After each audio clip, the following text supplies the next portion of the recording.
we have 90-90 raises. So this has to do with working and strengthening our range of motion that we already have in external rotation and internal rotation. 90-90, hence the name, is 90 degrees in both knees. We're going to start with working our external rotation. So we're going to rotate towards this front leg, trying to rotate our chest towards this front knee or further, thinking tight core, tall chest, and thinking chest to knee without caving or arching our back.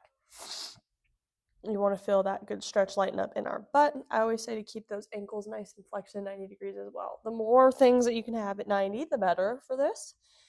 And you're just going to hold this stretch for a few seconds. I always tell people anywhere from like 20 to 30 seconds just to kind of get that full range stretch going and get that those muscles that we use in that external rotation to know that we're about to start firing and we are working in that end range of motion. So again, as far as you can comfortably get through that stretch in those 30 seconds, then we're going to come up.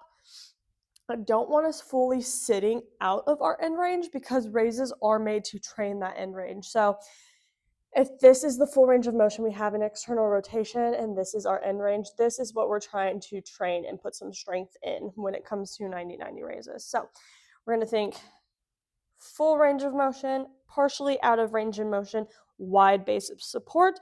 We are going to have a nice tight core, and we're just going to pretend like we are lifting our entire knee through shin bone, through ankle, up. I'm not pretending, we are doing.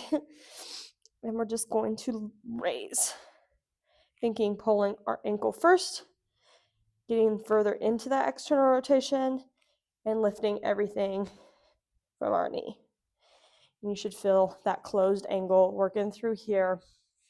And that is for our external rotation. Then for internal rotation, we sit tall, we rotate our hips and open up. So thinking opening our chest to our crotch, and you're going to sit back slowly into this top part of our hip. So thinking butt to floor. Most of the time, people don't have enough internal rotation to actually get their booty to the floor. So there will be a gap in between the mat and your butt.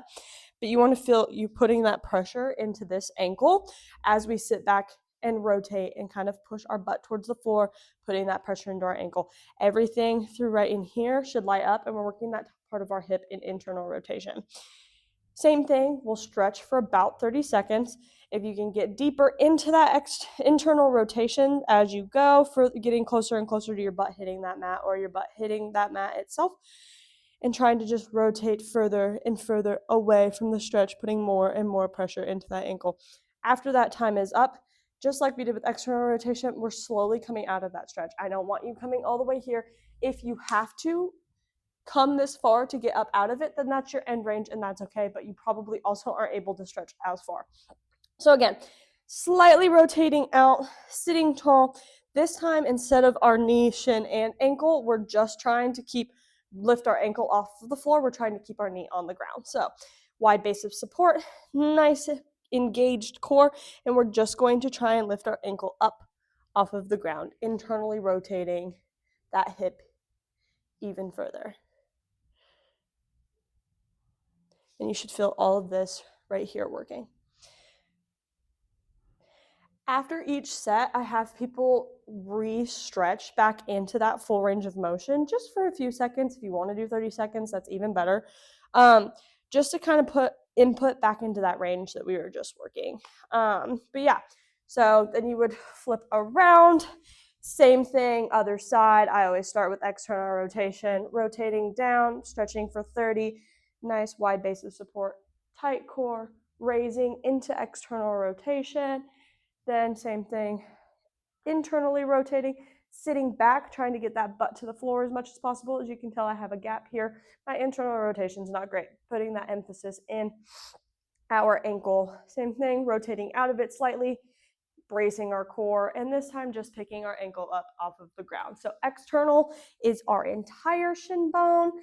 Internal is just our ankle coming off the ground. But yeah, that is our 90-90 raises.